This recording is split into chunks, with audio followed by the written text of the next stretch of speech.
Olá, pessoal, tudo bem? Um grande abraço para você ligado no LAC Concursos, o maior site de videoaulas do Brasil, quiçá das Américas. E para desespero da concorrência, Edenilson Moraes, o popular tio Ed, está na área e se derrubar é pênalti.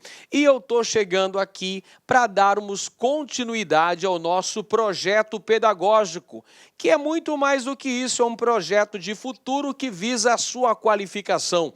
Nós estamos aqui trabalhando arduamente para prepararmos aulas muito bem fundamentadas para que possam garantir a sua aprendizagem histórica significativa e para que você tenha um grande desempenho nesse concurso. Dando prosseguimento à nossa jornada histórica, hoje falaremos sobre o tráfico transatlântico de escravos para as terras pernambucanas. Continuamos o nosso curso de História de Pernambuco e hoje analisamos um tema que tem um grande potencial de chances de aparecer na sua prova. Afinal de contas, existem muitos estudos realizados nas universidades de Pernambuco, principalmente na Universidade Federal de Pernambuco, acerca das questões relativas ao tráfico transatlântico de escravos para Pernambuco.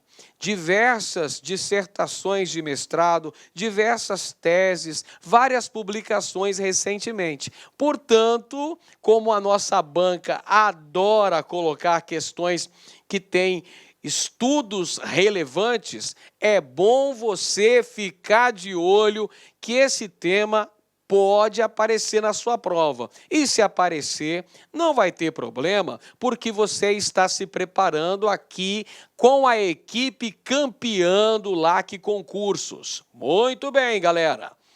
Estudar é uma questão de atitude que exige dedicação e muita força de vontade. Você já deve ter percebido que o edital é bastante extenso, tem muito conteúdo para ser estudado, para ser apreendido, mas não tem problema não. Se você estudar com foco e dedicação, sem dúvida alguma, você vai tirar de letra. E quando eu digo que é tirar de letra, não é falar lá, mamãe mandou eu bater nessa daqui. Não, tirar de letra é agir com classe, conseguir interpretar as questões e conseguir alcançar as respostas corretas. Muito bem, pessoal, vamos então começar a falar sobre a questão relativa ao tráfico negreiro, ao comércio estabelecido entre a África e a América, esse conjunto de relações comerciais que travou de um lado o continente africano e de outro lado o continente americano, principalmente o Brasil. Primeiro ponto a ser destacado é o caráter internacionalizado do tráfico negreiro. Vale destacar também, pessoal, que a colonização da América, principalmente no que tange à colonização brasileira, só foi possível com a utilização do trabalho compulsório. O trabalho escravo é que sustentou as principais atividades econômicas implantadas pelos portugueses aqui no Brasil. O tráfico negreiro se constituiu numa atividade extremamente importante, que garantiu a acumulação primitiva de capitais para as potências, para as metrópoles europeias. Porque, olha só, não foi apenas Portugal que agiu no tráfico negreiro, nada disso. A Inglaterra também agiu no tráfico negreiro. Até 1807, a coroa britânica era uma coroa traficante de escravos. Depois de 1807, é que o parlamento inglês começou a criticar e a incentivar a proibição do tráfico negreiro. Mas há que se destacar que também a Inglaterra atuou no tráfico negreiro, no chamado vil comércio. Também a Inglaterra promoveu a acumulação primitiva de capitais. Portugal também agiu durante muito tempo, a Holanda agiu e o próprio Estado brasileiro, depois de nossa emancipação política, aí é a vez dos traficantes brasileiros atuarem neste comércio que era extremamente lucrativo e que marcou a relação comercial entre África e Brasil. E evidentemente que essa relação não ficou apenas no comércio, porque os milhões de africanos que foram trazidos para as Américas e que principalmente vieram para o Brasil, contribuíram na formação social e também na formação cultural do nosso país. Esses africanos escravizados eram trocados nos entrepostos comerciais africanos, nas chamadas feitorias, que se localizavam junto ao litoral. No início do tráfico negreiro, lá no século XVI, a obtenção dessa mercadoria ocorria mediante escambo, mediante troca com produtos considerados de valor bem reduzido, de valor baixo, tais como aguardente, fumo, munição, armas, objetos metálicos. Portanto, do Brasil partiam os chamados navios negreiros, também conhecidos como navios tumbeiros. Eles iam carregados de mercadorias, como aguardente, a popular cachaça, derivado da cana. Nós tínhamos também algodão, açúcar, o próprio tabaco com a produção do fumo. Essas eram importantes moedas de troca na obtenção de africanos escravizados lá nas feitorias. É claro que existia a prática da guerra envolvendo diferentes sociedades africanas e que, por conta do tráfico negreiro, essas guerras tribais, essas guerras intertribais, ganharam mais importância ainda na medida em que os prisioneiros de guerra eram convertidos em escravos e acabavam entrando neste malfadado tráfico negreiro, neste vil comércio. Então eles transitavam aí, o translado África-Brasil era feito através dos navios negreiros, que também eram chamados de navios tumbeiros. Por que esses navios também eram chamados de tumbeiros? Porque a mortalidade era muito representativa na travessia do Atlântico até em direção ao Brasil. Se partiam, digamos, 500 escravos em um navio, cerca de 20 ou 30 acabavam falecendo na travessia.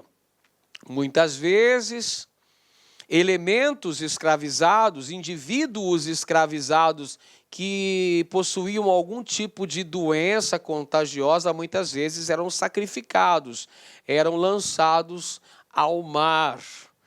Muito bem, olha só como é que é o caráter extremamente violento e desumano do tráfico negreiro, mas era uma atividade considerada lícita naquele período da Idade Moderna e que foi fundamental para a consolidação do projeto de colonização do Brasil e que marcou a atuação de traficantes luso-brasileiros.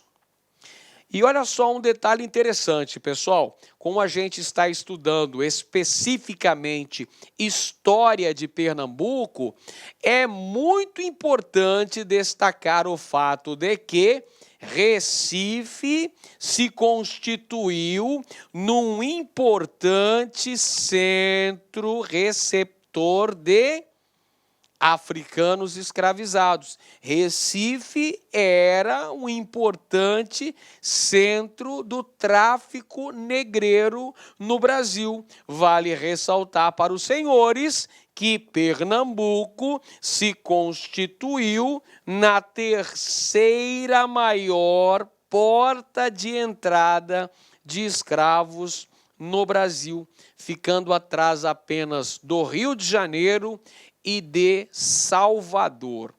No mapa, nós temos aqui o tráfico negreiro, marcando as relações comerciais entre África e Brasil. Este é o malfadado tráfico negreiro, ou tráfico transatlântico.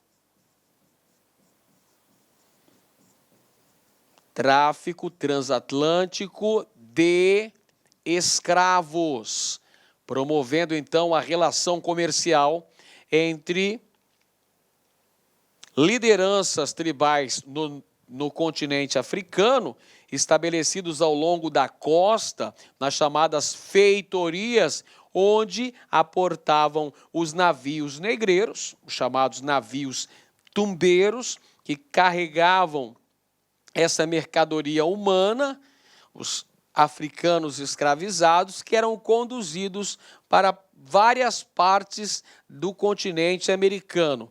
Aqui o mapa está destacando o Brasil, basicamente, não é?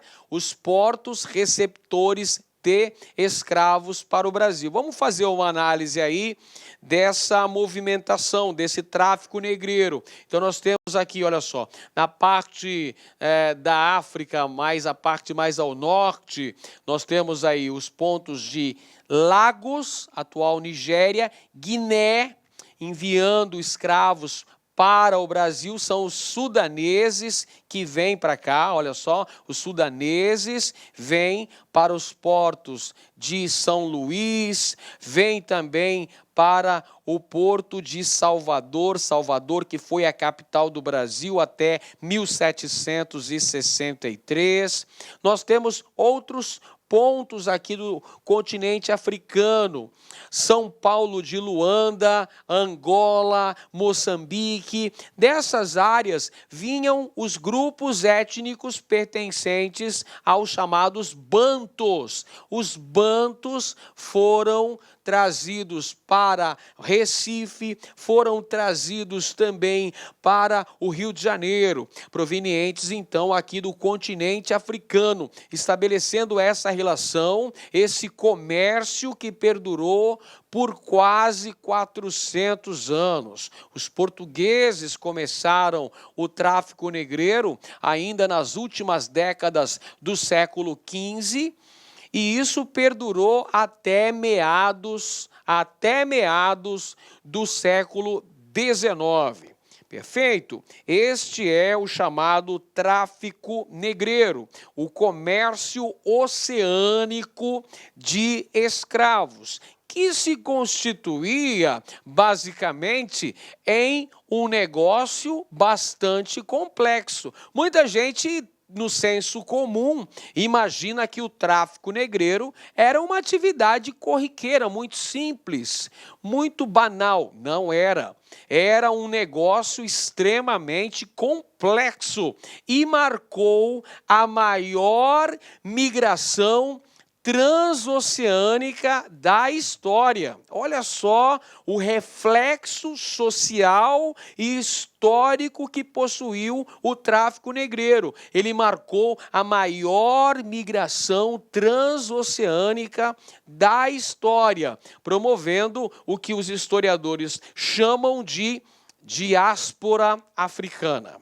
O que vem a ser a chamada diáspora africana, professor?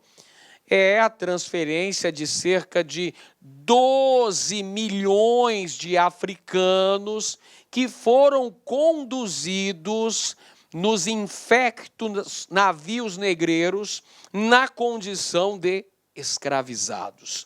12 milhões de africanos foram retirados de seu continente, do seu solo pátrio, e enviados para a América na condição de escravos. Desses 12 milhões, calcula-se que cerca de 5 milhões vieram para o Brasil.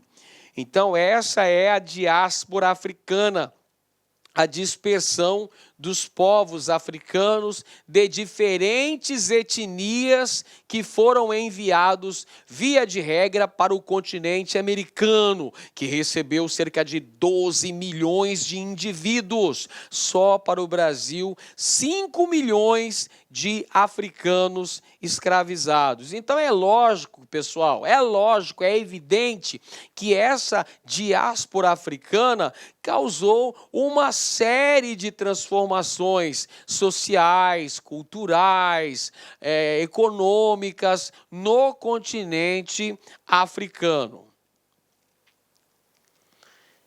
Em relação a esse comércio oceânico de escravos, havia uma intensa movimentação econômica na indústria naval para a construção de navios, dos navios que fossem lá no continente africano obter a mão de obra escrava, os chamados navios negreiros ou navios tumbeiros. Também há um sistema de financiamento e de capitais. Perceba que é toda uma estrutura hierarquizada em torno do tráfico negreiro. É uma verdadeira indústria. Você tem ali a indústria naval para a construção de navios, não apenas os navios que trariam os africanos escravizados, mas também navios militares para escoltar esses navios negreiros, para evitar o ataque de piratas contra esses navios. Então, a própria indústria armamentista também foi fomentada nesse processo que contava também com apoio financeiro e com investimentos de capitais.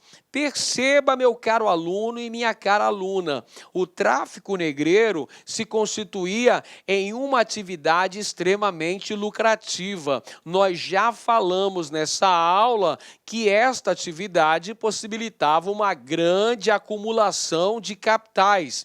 Quem é que acumulava capitais? Os comerciantes que dedicavam-se ao tráfico negreiro, ou seja, os traficantes, e também várias potências metropolitanas. Portugal, Inglaterra, França, Holanda, todos esses países lucraram por um determinado período com o tráfico negreiro.